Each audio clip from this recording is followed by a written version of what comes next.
Bienvenue, chers téléspectatrices et chers téléspectateurs. Voici votre émission, le rendez-vous de la lecture du mois de mars. Cette émission, comme vous le savez, est divisée en 3 parties. Information, rencontre avec l'auteur et un remerciement. Aujourd'hui, il va y avoir un certain nombre de livres que j'ai découverts par Internet. Je vais vous les expliquer. Concernant les soirées musique et poésie, bien, cette année, pour le moment, il n'y a pas d'information, il n'y a pas de mouvement. Mais éventuellement, ce n'est qu'une pause. Ça va revenir sans doute l'année prochaine ou même avant. Aujourd'hui, contrairement aux autres, ben, je n'ai pas pu trouver de livre parlant de poésie. Ça sera pour l'émission du mois d'avril. Donc, sans plus tarder, je vais vous suggérer, peut-être que vous preniez un crayon et puis que vous notiez les titres des livres que je vous suggère. En tout cas, dont je vous fais part de mes découvertes au sujet des livres. On va commencer par les éditions scolastiques qui viennent de publier une œuvre de Mme Cathy Hudson qui s'intitule « Trop de carottes ». Trop de carottes. Ça s'adresse sans doute au niveau des enfants. Voici ce qui est dit rapidement. La faim aime un peu trop les carottes. Donc, on peut déjà voir que c'est au niveau des enfants. Il les aime sans qu'elles remplissent complètement son terrier, qui est maintenant plein à craquer. Et quand ses amis tentent d'aider la faim, ils se retrouvent à leur tour dans de beaux draps. Donc, c'est à peu près l'intrigue de ce livre seulement d'enfants. Et voici ce que dit dans les médias. Je vais vous lire ce que le Publisher Weekly dit au sujet de Mme Hudson. Hudson jongle habilement des visuels qui regorgent d'humour et une multitude de leçons de vie, y compris les dangers de la surconsommation, partager avec les autres et ne pas profiter de la générosité des autres. Donc, c'est Trop de carottes de Cathy Hudson. Là, on fait un saut. Là, ça m'a un petit peu surpris de constater que le Journal de Montréal a une filiale qui s'appelle Édition du Journal. Il y a un livre écrit par M. Gilles Proulx et Louis-Philippe Messier qui s'intitule « La mémoire qu'on vous a volée » de 1760 à nos jours.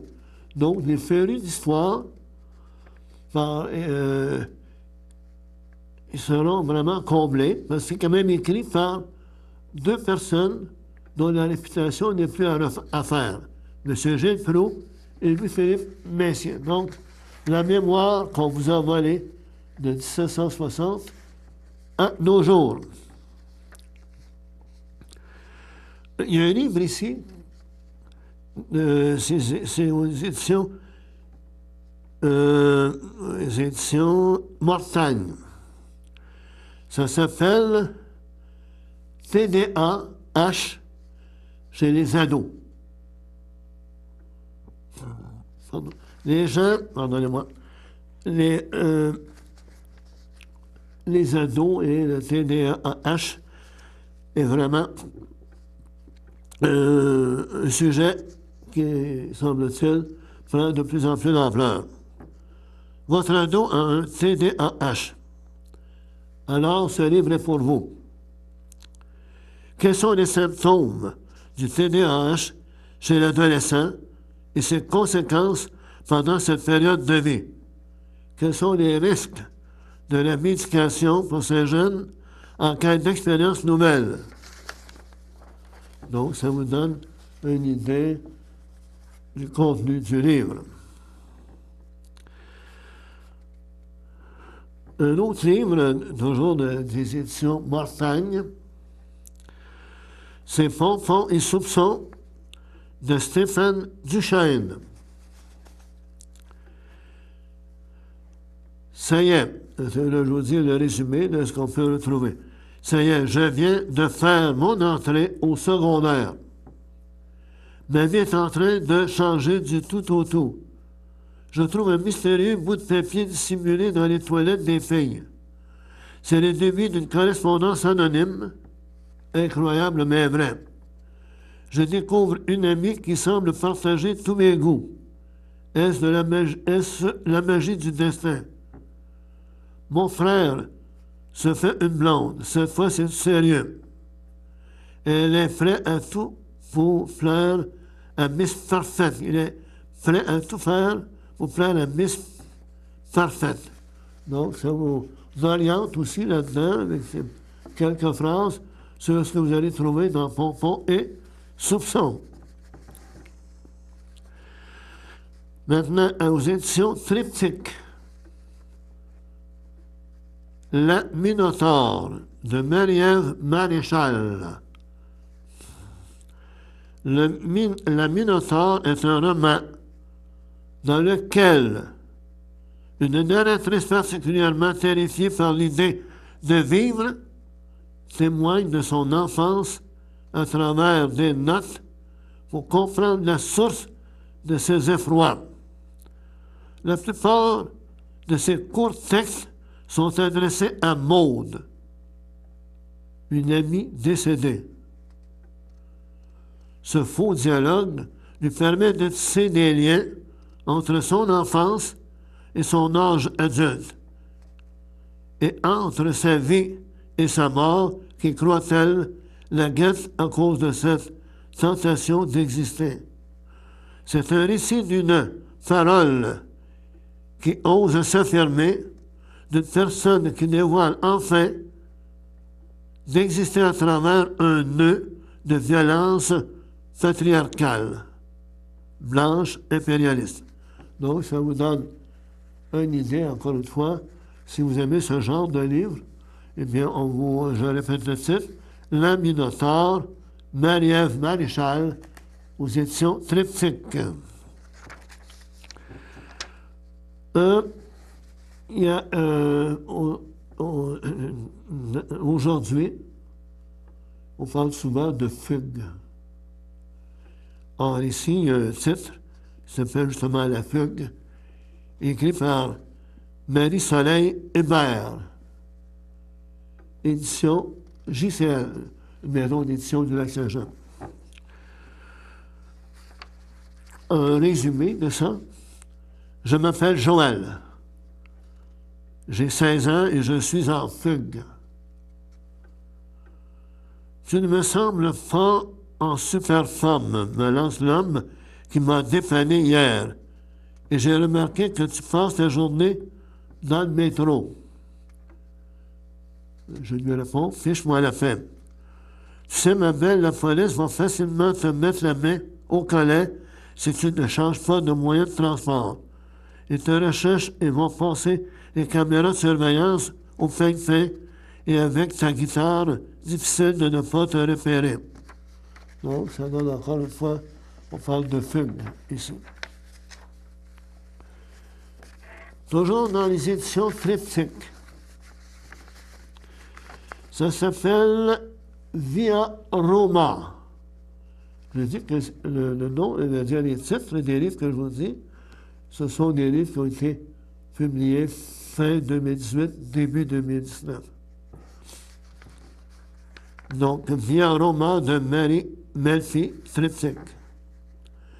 L'histoire d'amour et de luxure au ton philosophique. Via Roma oscille entre le joyeux et le tragique. La narratrice, Sophie Wolf, est fascinée par deux hommes également intelligents, loyaux et attirant. Elle choisit de marier l'un plutôt que l'autre, et après une série d'événements fortuits, le mariage prend fin avec la mort de son mari. Sophie entreprend alors un voyage au cœur de l'Italie pour se guérir du deuil et réapprendre le bonheur. Donc, en résumé, c'est ce que ce livre-là contient d'intrigue et de passion, si on peut dire. On parle de 2 hommes. Maintenant, à 30 ans, ma vie a basculé. Marie-France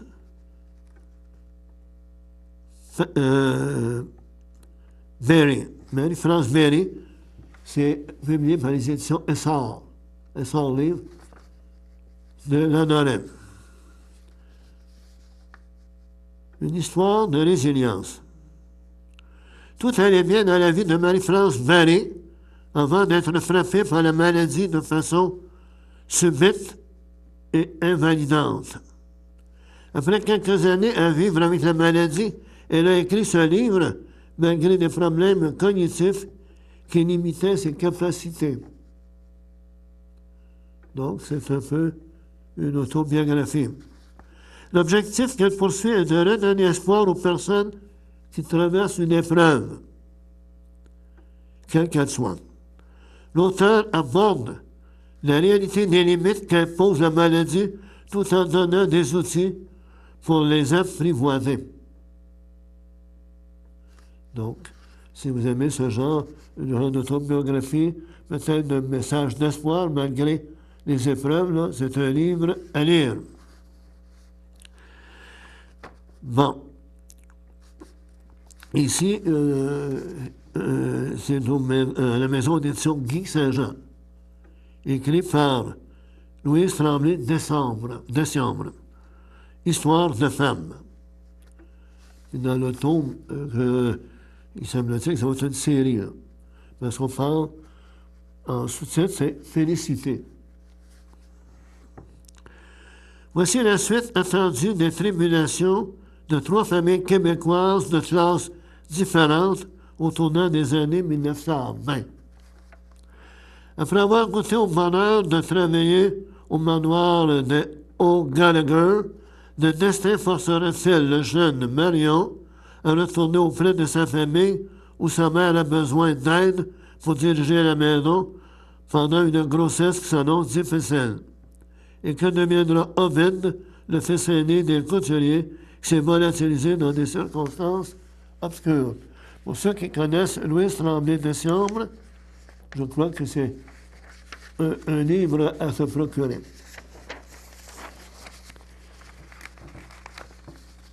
Il y a un livre que j'ai lu, que j'ai aperçu rapidement. Ça s'appelle « Le dictionnaire mélancolique de mon exil ». Ce sont des textes qui retracent les étapes d'une adaptation à une nouvelle vie ailleurs. Ces fragments évoquent la perte brusque d'un repère, l'égarement, la solitude, puis l'envie de se laisser emporter finalement dans l'aventure de la découverte de soi, cet inconnu devenu autre dans un monde différent. L'auteur est d'origine française. Morgan Letiec, on peut supposer qu'il est breton, travaille dans le domaine du français, langue seconde, et vit aujourd'hui avec sa famille dans l'arrondissement Antique-Cartierville à Montréal.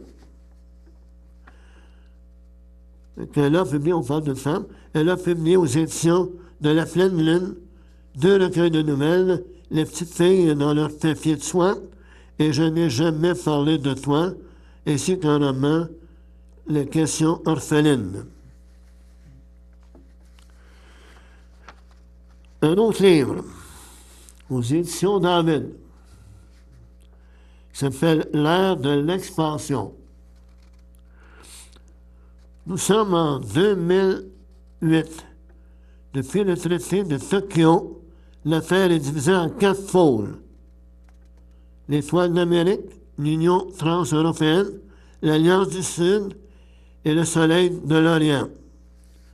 Les frontières sont désormais fermées dans le but de limiter la croissance démographique et faire face aux défis environnementaux qui menacent chaque pôle.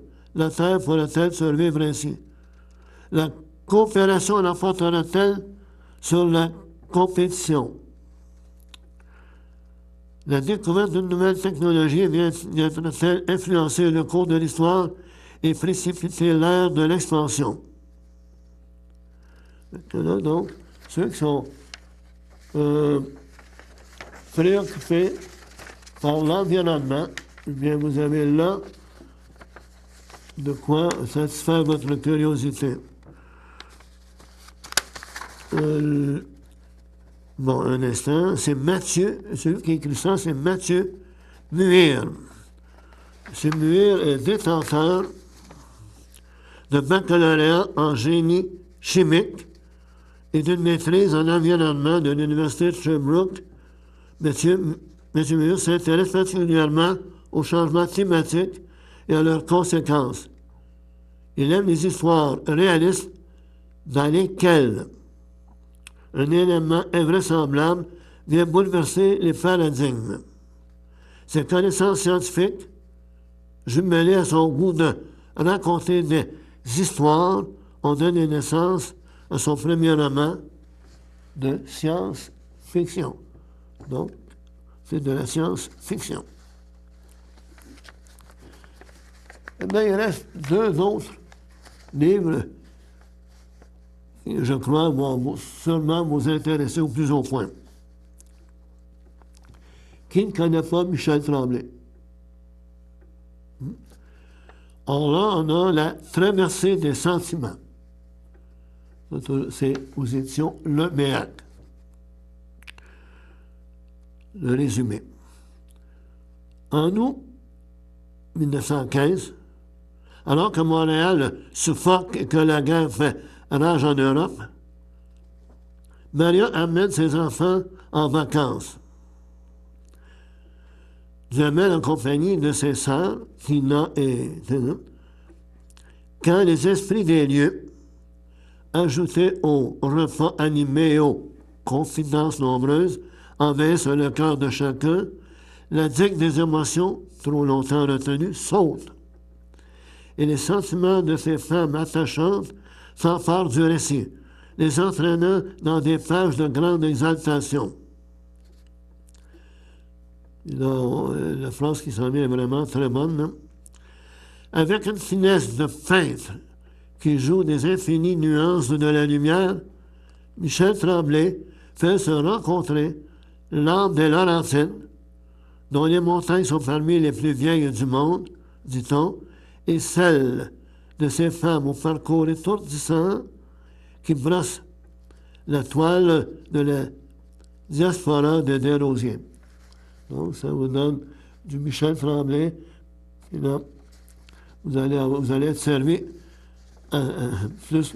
Vous allez être servi. Vraiment, là, ça va déborder de joie pour vous. En lisant ce livre qui s'appelle La traversée des sentiments chez Le Méac. Toujours chez Le Méac. Et c'est le dernier livre que je vais vous suggérer aujourd'hui. Depuis l'accident, ça s'appelle Les Chimiques de Carole Devost. Donc, les chimiques de Carole Devost, Le Méac. Le résumé. Depuis l'accident nucléaire de Tchernobyl en 1986, mais aussi depuis un autre accident du même type ayant eu lieu dans l'Oural dans les années 1950, c'est une chose que j'apprends, certains des survivants et leurs descendants, ceux que l'on a surnommés les chimiques, ont compris qu'un corps contaminé et irradié se retourne toujours contre lui-même. Québec 2010, à la mort de Vladimir, Hélène, sa compagne, découvre qu'il n'était pas l'exilé roumain que tous croyaient, mais qu'il venait d'Ukraine, où sa famille vit toujours. Dimitri, le frère de Vladimir, survient alors promettant de révéler les origines nébuleuses de l'homme qu'elle aimait à la condition qu'elle témoigne en l'écrivant de l'histoire des chimiques. En rapprochant deux catastrophes nucléaires distantes d'une trentaine d'années et leurs conséquences, ce premier roman, sensible, fait entendre le chant d'un espoir encore possible pour les sacrifiés. Je répète, le titre, c'est Les chimiques de Carole Devaste.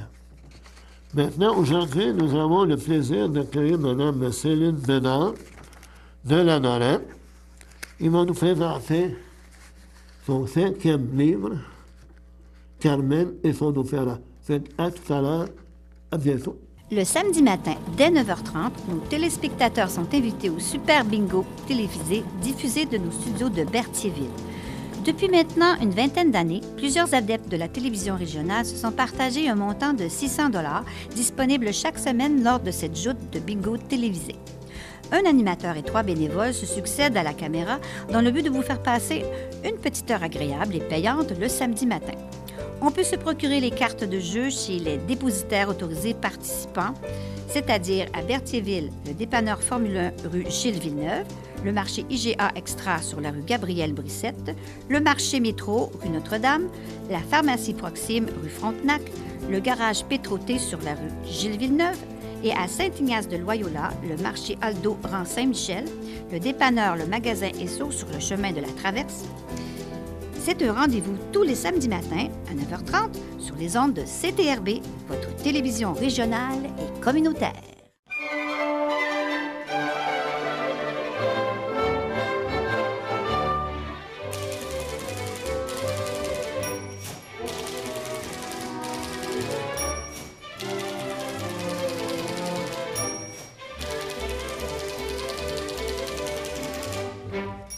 Bienvenue, chers téléspectatrices et chers téléspectateurs.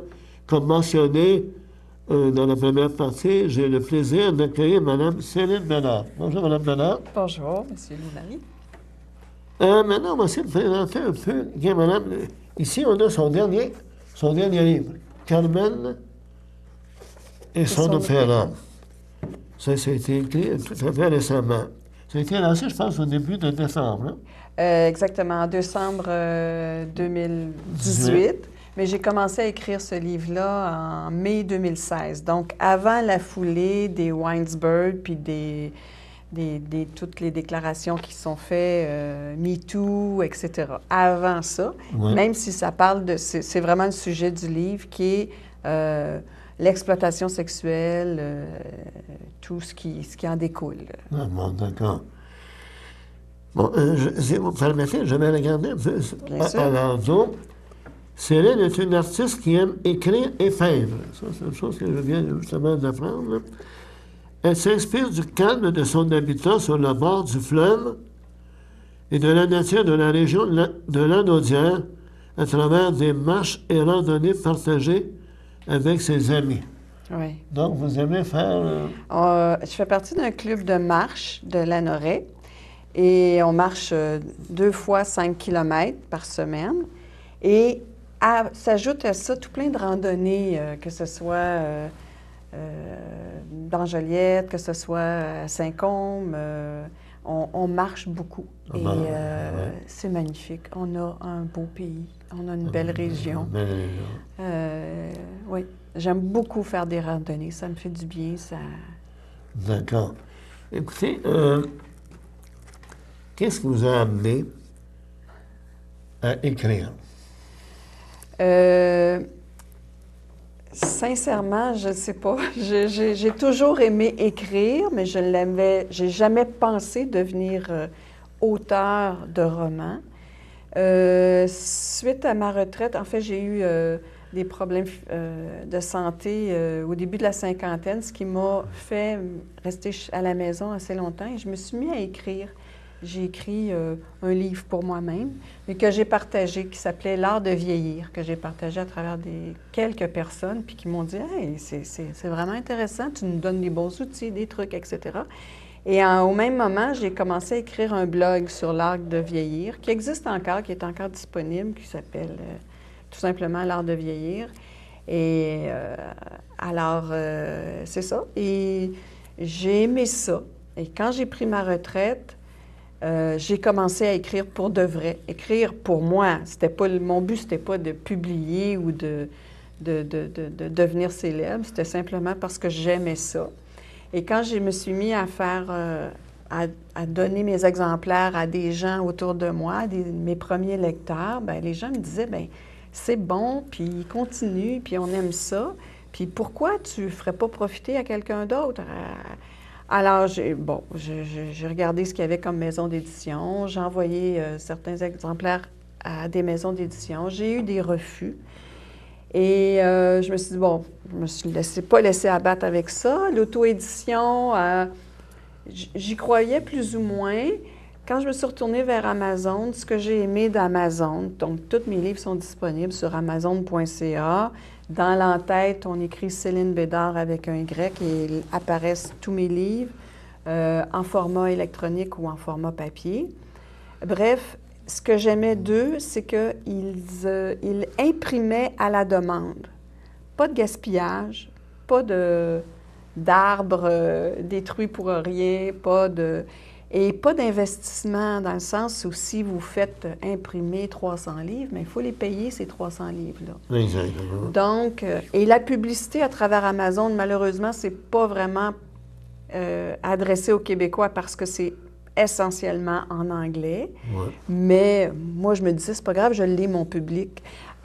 J'ai fait 2 lancements et les gens me suivent depuis ce temps-là et regardent ce que j'écris, me demandent c'est quoi mes prochains livres. Alors, j'ai établi, et évidemment, s'ils veulent se le procurer, j'en ai quelques exemplaires chez moi, mais sinon, ils vont sur Amazon et s'ils sont trop loin.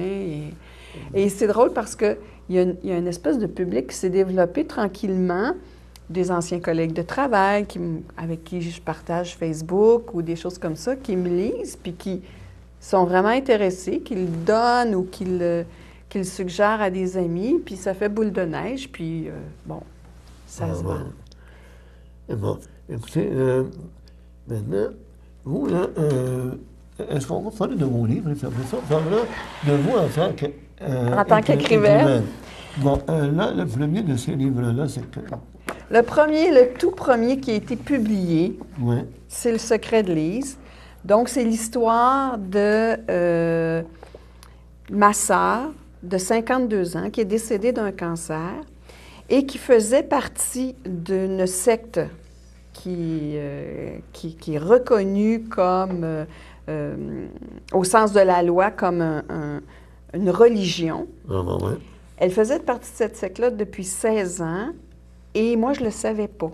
Évidemment, c'est ma sœur biologique, donc je n'ai pas été élevée avec elle. Ouais. Ce qui fait que je me suis posé la question, pourquoi elle faisait partie de ce secte-là, puis qu'est-ce qu'elle allait chercher là-dedans? Et c'est comme ça que j'ai écrit ce livre-là. J'ai interrogé la secte, je suis allée les voir, je me suis...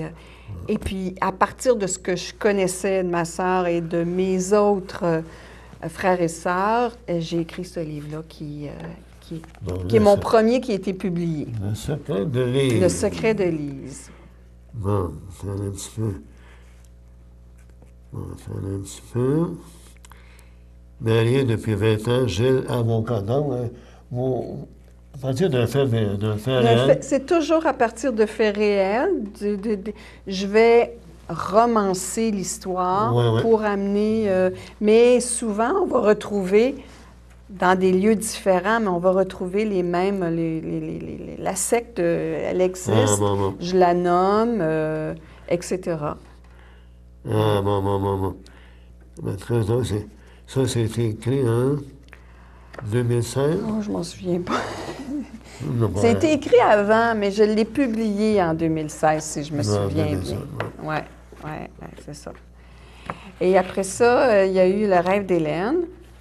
Le rêve d'Hélène a été publié en 2017. Alors là, c'est encore une histoire vécue.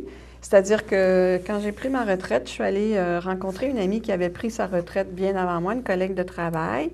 Et elle m'a raconté que ce qu'elle aimerait faire à sa retraite, c'est-à-dire d'ouvrir un B&B. Donc, moi, à travers ce livre-là, je lui ai fait vivre son rêve. Ah, bon. Parce que là, on voit ici, si vous permettez, on peut résumer. Hélène, fraîchement retraitée, rêve d'avoir un bed and breakfast. Son mari n'est pas d'accord. Ira-t-elle jusqu'au bout, malgré sa force de caractère et son autonomie financière? Elle réalise que ce n'est pas facile de tout recommencer. Finalement, vivre par procuration est peut-être plus sécurisant, mais combien décevant. Ce drame social témoigne de la difficulté de vivre la vie que l'on souhaite. Oui.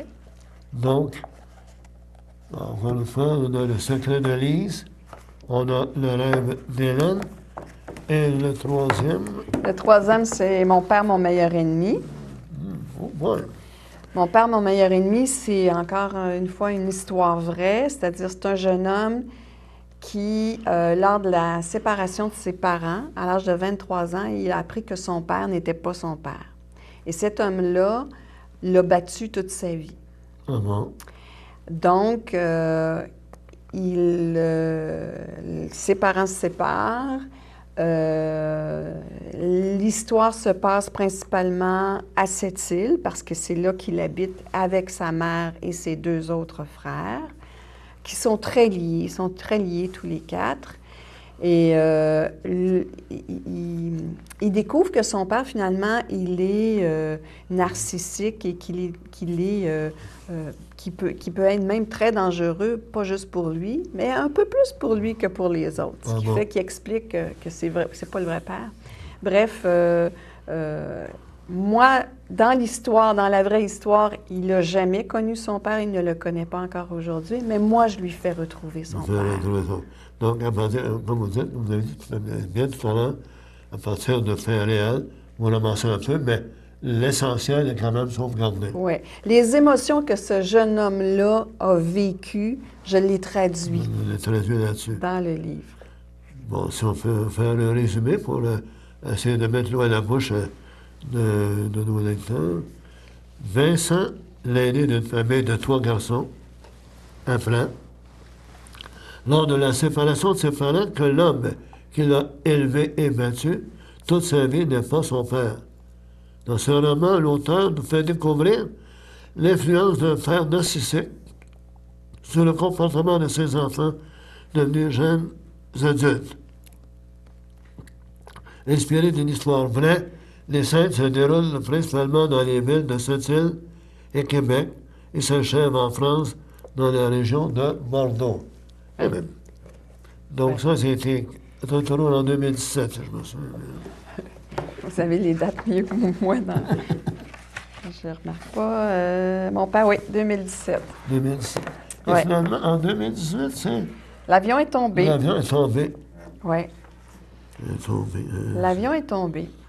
C'est un couple que j'ai connu par procuration, c'est-à-dire c'est des amis à moi c'était leurs voisins. Alors, c'est 2 couples d'amis qui s'en vont en vacances pour fêter leur 15e anniversaire de mariage en Italie. Ouais. Et ce couple-là revient séparé. C'est-à-dire qu'un homme reste avec la femme de l'autre en Italie pour 2 semaines supplémentaires et l'autre homme et la femme de l'autre reviennent sans leurs conjoints respectifs. Ah bon. Et c'est une histoire vraie. Et ces gens-là, dans la vie, sont voisins. Mais il se fait comme Ah bon. un mix de couples. Ouais. Et alors, Marie, le personnage principal, refait sa vie avec François, qui est le voisin. Et avec les 4 enfants, un peu... C'est étonnant. Les gens me disent souvent, ben voyons donc, ça se peut pas qu'ils se soient matchés, si on peut dire, en bon français, aussi rapidement. Mais il faut dire que ces gens-là étaient voisins, ils se connaissaient déjà, ils étaient déjà presque confidents un peu. Alors, ils se sont retrouvés ensemble et ils ont formé un couple. Ah bon. Et pas longtemps après, il est arrivé un drame, mais vous devez lire le livre pour savoir On tout va ce qui savoir s'est passé, comment qu'est-ce est-ce qu'ils ont qui s'est réussi ça. Ouais. Ah, bon. C'est qu'on a dit, c'est de faire le 15e anniversaire de mariage en Italie. Au dernier jour, tout s'effondre. François, donc il va y avoir seulement l'avion est tombé. C'est de découvrir un peu. Pensez-vous quand même avoir une suite à ça, ça? C'est bien que vous me l'ayez demandé parce que les gens me l'ont demandé. Ils m'ont demandé une suite à L'avion est tombé. L'avion est tombé parce que vous parlez tout à l'heure des enfants. Oui, ça pourrait être ça. C'est parce que là, les enfants, là, les bébés, là, ils ont 15 ans ensemble. Oui. Ils m'ont demandé si on va en Italie. Là, il y a un échange de couple. Un reste là-bas, l'autre revient. Mais les enfants, puis chacun de ces couples-là a des enfants. Oui. Ils ont 15 ans, donc peut-être que le plus vieux, peut-être 13 ans, 13, 14 ans. Fait que là, comment ils vont vivre cette chose-là? Oui. Bien, en fait, c'est assez bien décrit ce qui se passe avec les enfants. Marie va rencontrer une autre personne aussi plus tard, qui aura aussi d'autres enfants. Donc, il va y avoir un groupe d'enfants, mais oui, il pourrait y avoir une suite. Ça, c'est bon. Et finalement, je crois que c'est... Et Carmen. Carmen et son opéra. Carmen et son opéra. Carmen, Carmen a été vendue à un juge. À partir de 9 ans, même plus tôt que ça, son père l'a offert à un juge pour de l'argent. Donc, oui. Et je vous dis que c'est basé sur une histoire vraie. Je vous le dis tout de suite, c'est pas un juge, mais je vous nommerai pas. Mais oui, ça a existé. Et puis, à l'âge de 14 ans, elle s'est retrouvée dans la rue. Et un homme a voulu la séduire, un homme marié avec des enfants. Et à partir du moment où elle a dit son nom, son prénom, Carmen, l'homme qui est un amoureux de l'opéra a vu en elle une déesse de beauté, et il l'a trouvée sexuellement très attirante, même si elle avait 14 ans. Et il en a fait sa maîtresse préférée. Ah bon? Et elle a vécu avec lui. Pour elle, c'était la plus belle vie. C'était une cage dorée peut-être, mais c'était la plus belle vie que de se retrouver à la rue avec... Alors, c'est ça qui se passe. Et cet homme-là, parce que son père vient d'être accusé de pédophilie, il se révolte contre Carmen. Il lui en veut, ça le blesse tellement qu'il lui en veut, alors qu'elle n'a rien à voir là-dedans. Après l'arrestation de son père, son amant, se croyant cocu, prenant conscience de sa perte de contrôle sur Carmen, est en train de l'anéantir. Oui. Donc, j'ai l'impression qu'il doit y avoir des chapitres là-dedans. Croustillant. Mais c'est pas le but. Je veux dire, en fait, lui, il en fait sa maîtresse favorite, mais à travers lui, elle se développe incroyablement. Elle va aller chez le coiffeur, elle va apprendre à danser comme Carmen, parce que monsieur aime l'opéra de Carmen. Elle va apprendre à devenir une très belle femme. Et c'est ça qui l'insécurise maintenant, qu'elle est tellement belle qu'il croit que tous les hommes, qu'elle peut avoir tous les hommes à ses pieds, mais c'est pas ça qu'elle veut. Mais lui, c'est ça. Dans sa folie, oui, c'est ça. Bon. Alors, c'est mes 5 livres. Mes 5 livres. Là, on m'a dit que vous aviez des projets pour d'autres livres, hein? Oui, oui.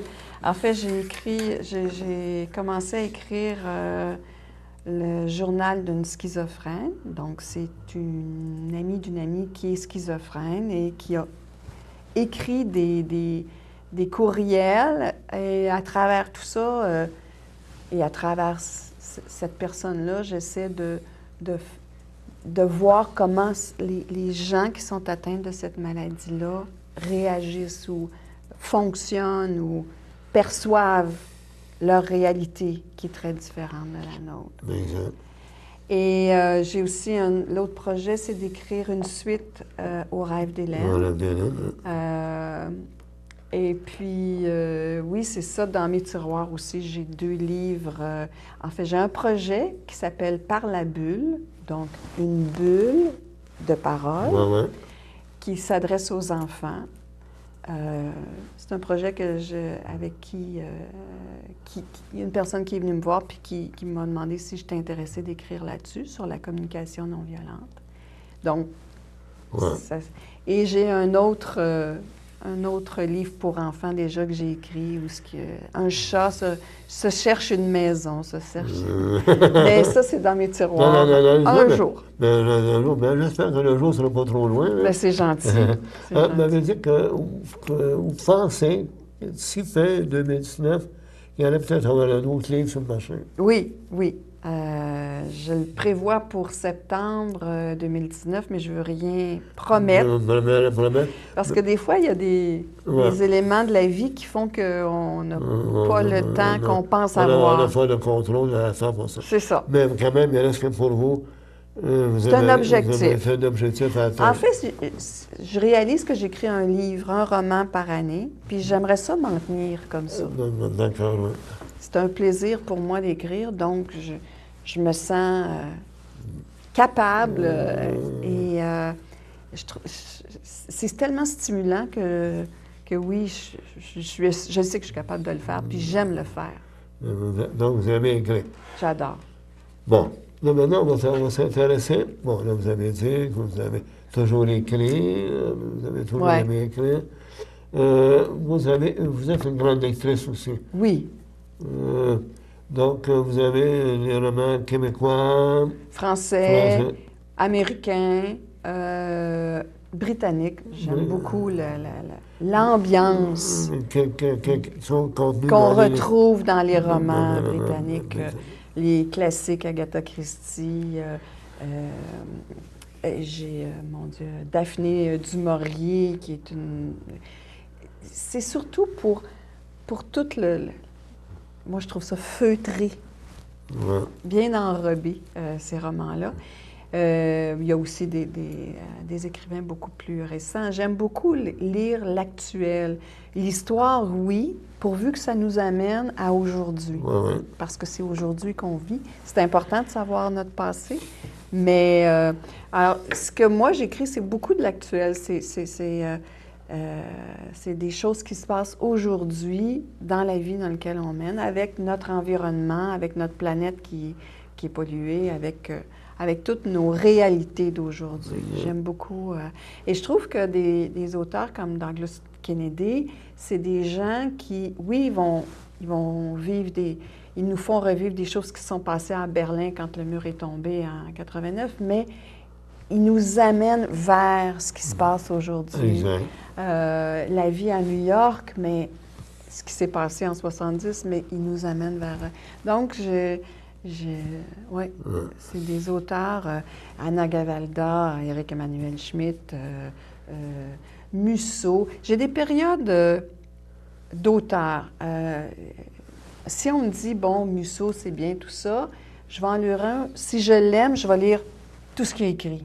Je peux passer un été sur Musso, un été sur Stephen King. En fait, pas Stephen King, c'est pas vrai. Douglas Kennedy. Stephen King, je trouve ça trop violent, c'est pas...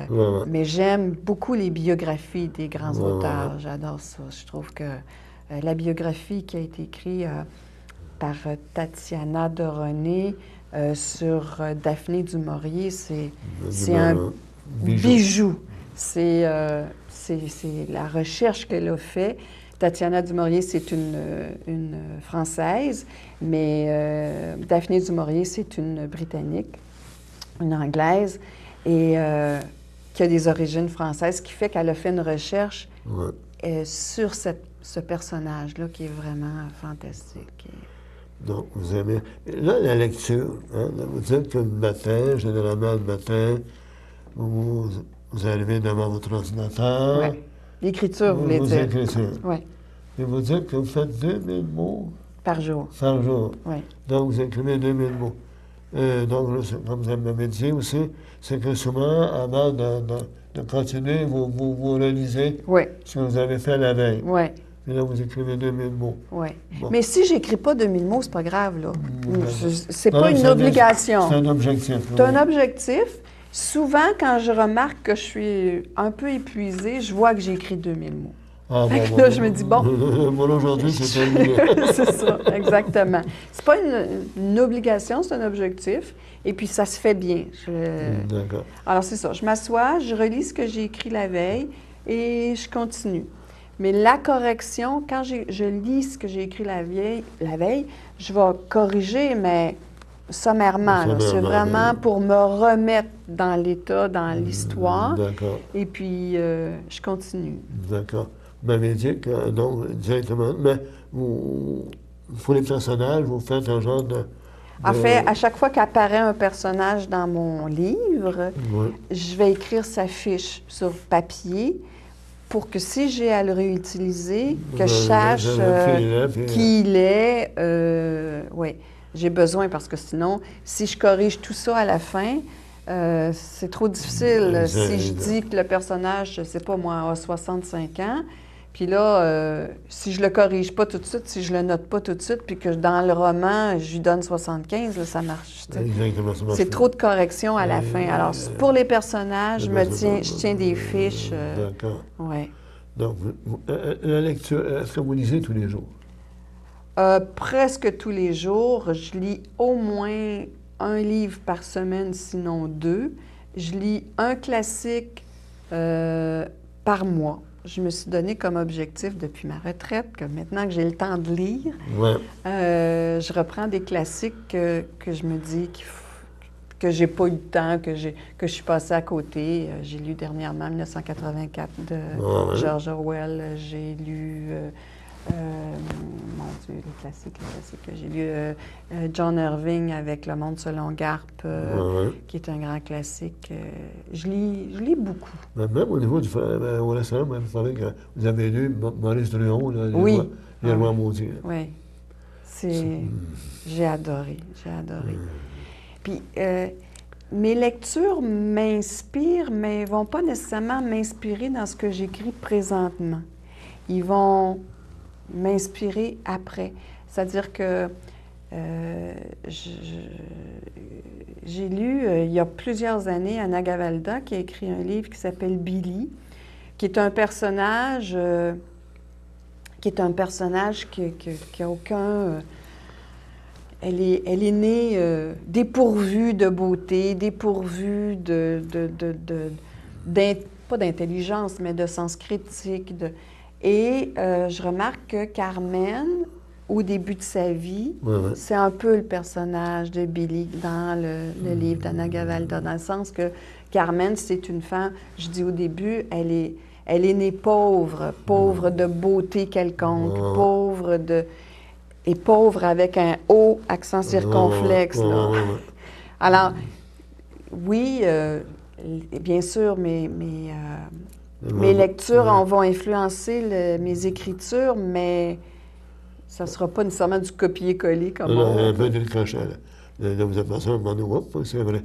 Ça me rappelle telle lecture. Après l'avoir écrit et relu, je dis, ah oui, c'est vrai, ça ressemble.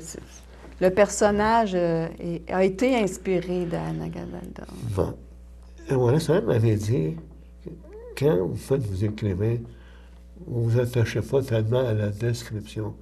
Vous laissez planer au lecteur. Donc, la façon dont vous écrivez, vous m'avez dit, j'aime bien amener les lecteurs à entrer à faire l'art. Le roman que je suis en train de faire, c'est-à-dire de construire avec moi le roman. Exactement. C'est ça. Je préfère décrire une émotion qu'une description physique du personnage.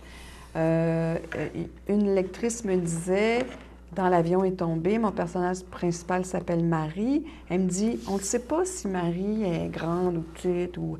Il semble que c'est une belle femme parce qu'elle attire les hommes, mais c'est pas important pour moi. Je préfère que le lecteur, comme vous dites, lui donne l'apparence qu'elle veut bien. Ou Exact. Comment... c'est ça. Et je vais plus, justement, parler de ses émotions. Il y a dans Carmen où j'ai été obligée de décrire un peu le personnage de Carmen parce qu'elle devient belle. Ouais, ouais. Mais pourquoi elle devient belle? Parce que ses cheveux, etc. Ouais. Et parce qu'elle serait d'origine autochtone. Alors, il faut qu'elle ait les yeux foncés, les cheveux foncés. Ouais. Mais sinon, très peu. Les gens peuvent s'imaginer ce qu'ils veulent.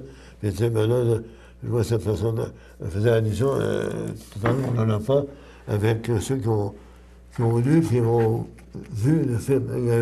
Les oiseaux se cachent pour mourir. C'est vrai. Donc, entre le livre, la description qu'il y a dans le livre, c'est ce qu'en a fait le réalisateur au sujet du prêtre, qui était fort nécessairement, selon vraiment le livre. Là. C'est comme ça veut dire, vous dites, il faut que le lecteur s'imagine. Oui.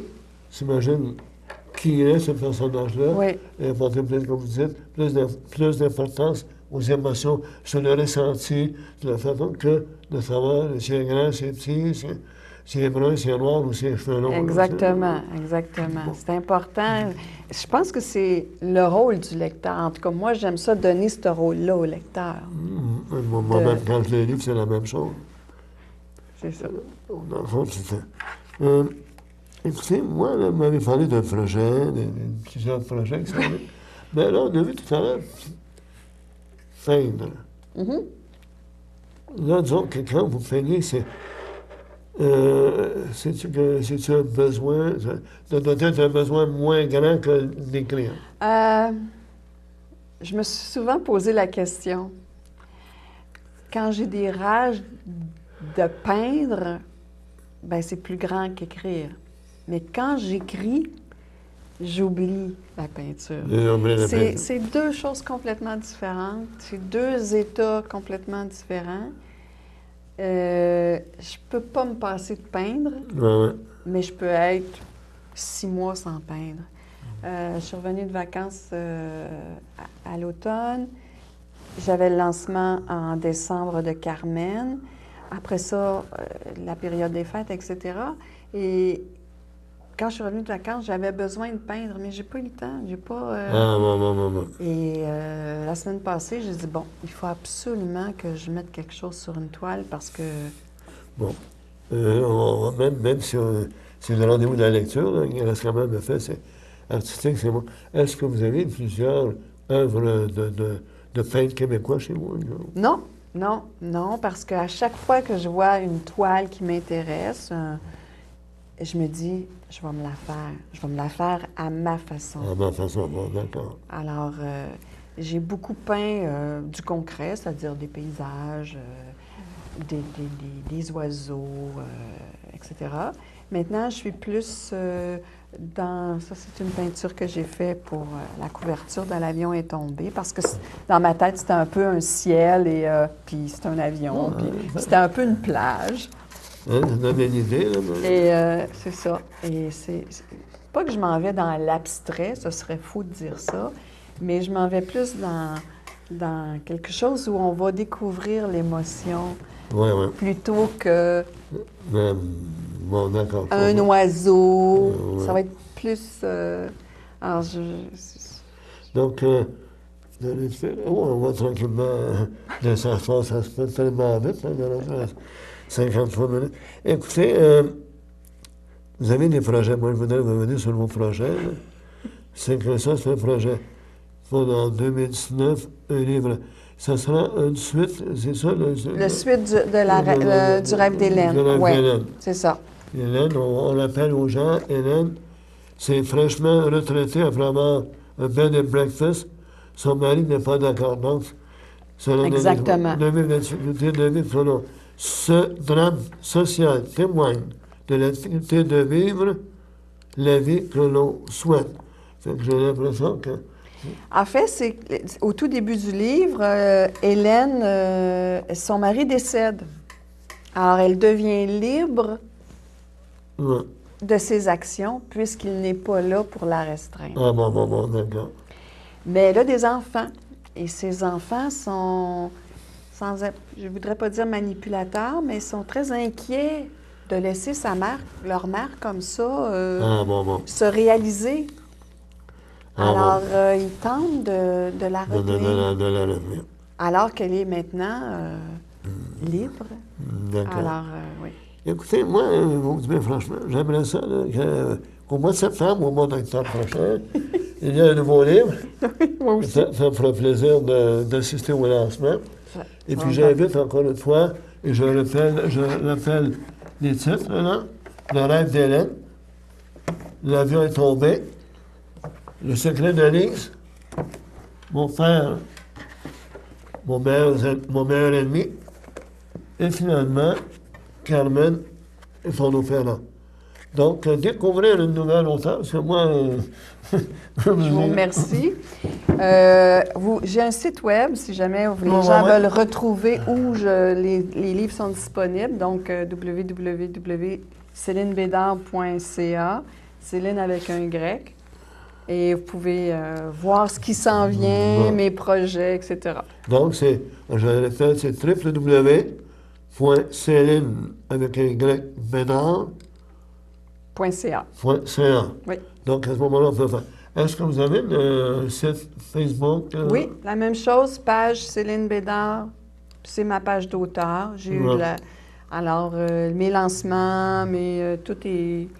Et puis, vous pouvez communiquer avec moi par mon site web. J'ai un contact. Alors, oui. Il y a ça, puis après ça, vous avez seulement pour Facebook, mais... Page Céline Bédard, auteur. Céline Bédard, auteur, Facebook, auteur. Fait que là, écoutez, ça passait tellement vite. Tellement. Fait que là, ça m'a fait énormément plaisir de vous avoir comme invité. Vous êtes très gentil de m'avoir invité, d'avoir pu profiter de votre tribune. Merci beaucoup. Puis on va vous souhaiter encore de meilleure créativité. Comme je dis souvent, oui, absolument. Beaucoup de créativité tous les jours. Merci beaucoup. Le samedi matin, dès 9h30, nos téléspectateurs sont invités au Super Bingo télévisé diffusé de nos studios de Berthierville.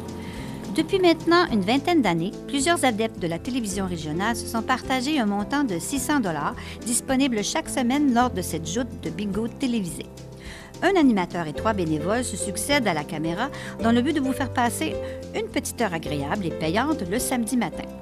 On peut se procurer les cartes de jeu chez les dépositaires autorisés participants, c'est-à-dire à Berthierville, le dépanneur Formule 1 rue Gilles Villeneuve, le marché IGA Extra sur la rue Gabrielle Brissette, le marché Métro rue Notre-Dame, la pharmacie Proxime rue Frontenac, le garage Pétroté sur la rue Gilles Villeneuve et à Saint-Ignace-de-Loyola, le marché Aldo rang Saint-Michel, le dépanneur Le Magasin Esso sur le chemin de la Traverse.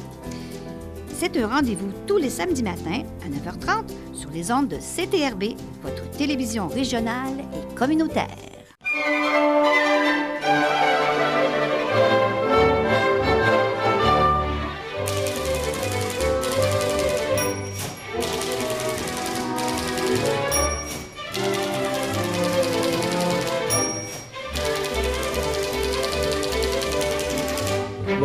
Chers téléspectatrices, chers téléspectateurs, votre émission de Rendez-vous de la lecture tire à sa fin. J'en profite pour vous remercier, vous, chers téléspectateurs et chères téléspectatrices, d'être des assidus à cette émission orientée vers le plaisir de la lecture. Et je tiens donc à vous remercier, notre technicien, Michael Chevrette, de remercier notre invitée, Mme Céline Bédard. Elle m'a dit tout à l'heure qu'on peut se procurer les différents livres dont il a été question aux bibliothèques de Lanoret et de Saint-Jean-de-Maton. Donc, non seulement, et également, je répète, on peut la rejoindre à www.céline avec un Y Bédard.com ou encore elle reste à Lanoret. Que là, en allant là, on trouve tout. Je remercie non seulement Michael Chevrette, notre technicien, mais également CTRB TV de permettre à chaque mois d'avoir cette émission-là. Et encore une fois, je tiens à vous dire merci aussi à vous tous et à vous toutes d'être des assidus. Notre invité du mois d'avril est encore inconnu, mais on va faire notre effort pour que nous puissions inviter quelqu'un qui va vous plaire et va vous inciter à prendre plaisir à la lecture. Merci encore une fois et à la prochaine. Merci.